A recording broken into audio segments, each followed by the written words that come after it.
Hello everybody, my name is Markayam. Welcome to Game Dev Tycoon, a game about making games. I'm always talking about, video games should be like this, having all my opinions and thoughts about what works and what doesn't in the video game industry. So, here's a great chance for me to put my money where my mouth is, my mouse is there as well. I can't talk. Let's get started. I've got a couple of mods running here just to help with the navigation, and it's not going to affect the gameplay in any way. It's just going to make things go a little bit faster with the UI. So, if we're going to make video games, we got to make a company. Let's see. I want to make something related to the Stuffington Press, but I don't want to just straight up do Stuffington Press. I don't know. The Stuff Button Press. Yes, excellent. And my name, of course, is Markayam. We're, no, wait, that one dude. Yeah, that's basically me. And a sweater vest. How can I say no? Okay, so, basically, yes, someone needs the hints I've used before. I don't care about slot, whatever. This game takes place right after the crash in the 80s of the video game industry, right after Atari goes out of business, and all that's basically left are PCs and Commodore 64s. And that's apparently when we've decided is a good time to enter the game industry. Real good decision on our part. But yeah, so we have our little command line computer here, and we're going to make our first little game. Let's see, we've got these topics. Most of these are not that great for the tech we have right now, but you know what? Medieval sounds like a great way to do a little adventure game on the G64. And what are we going to call this, the first one?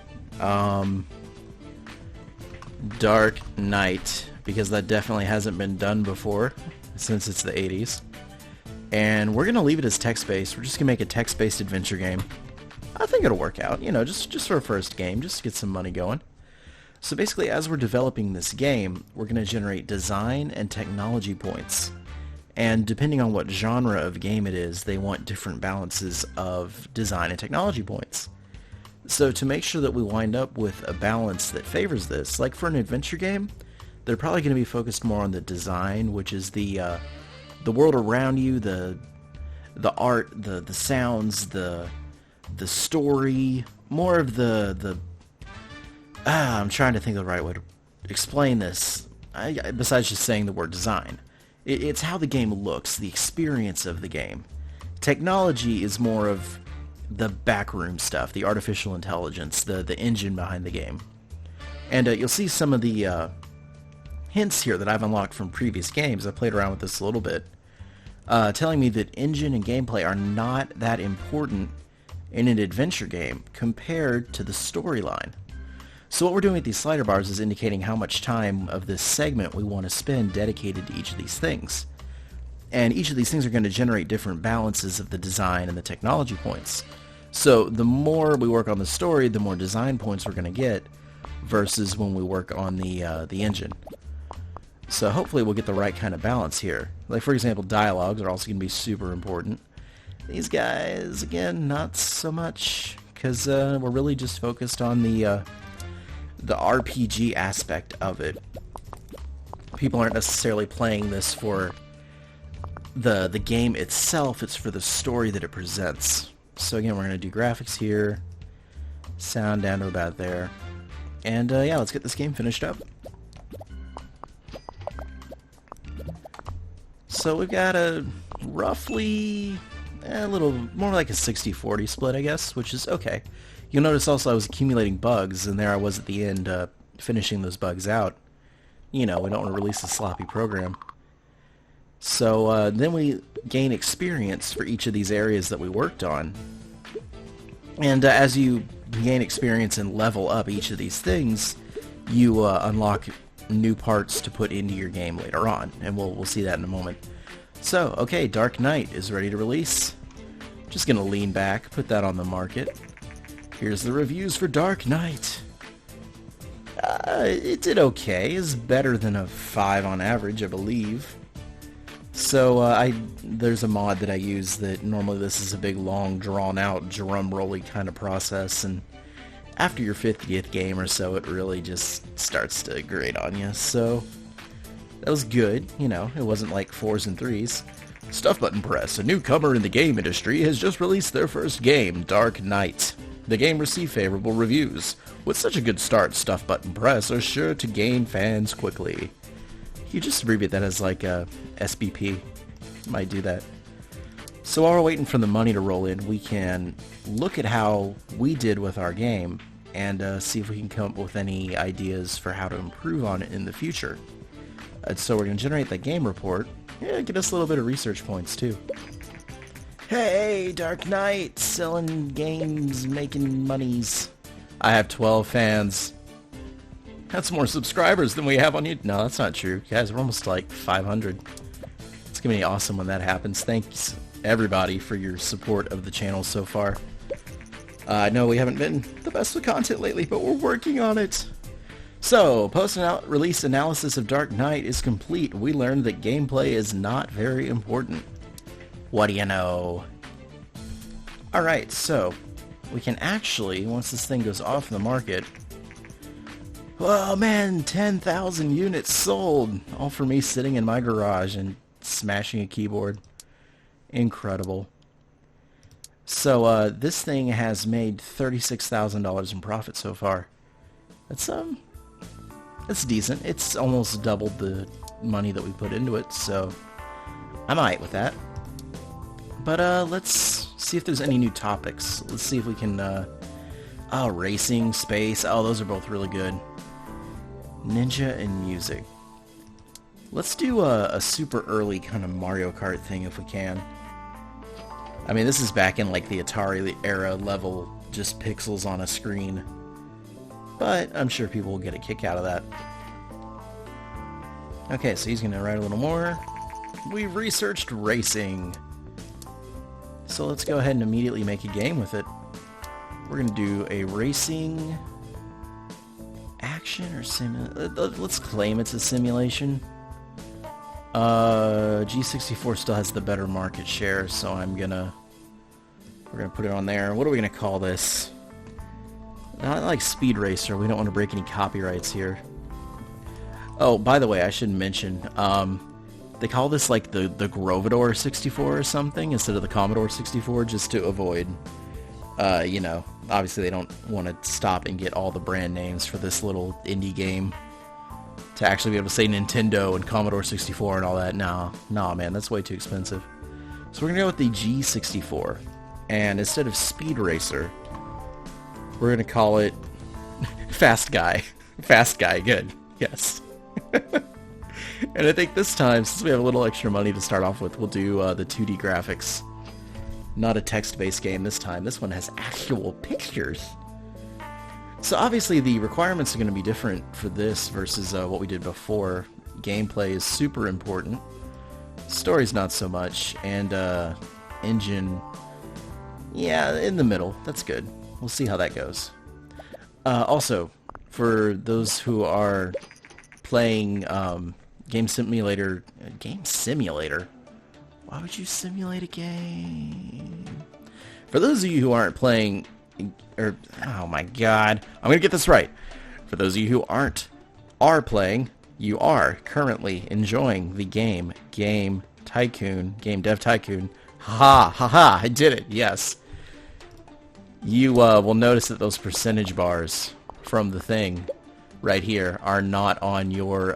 this is a mod from the Steam Workshop. They're not in the vanilla game.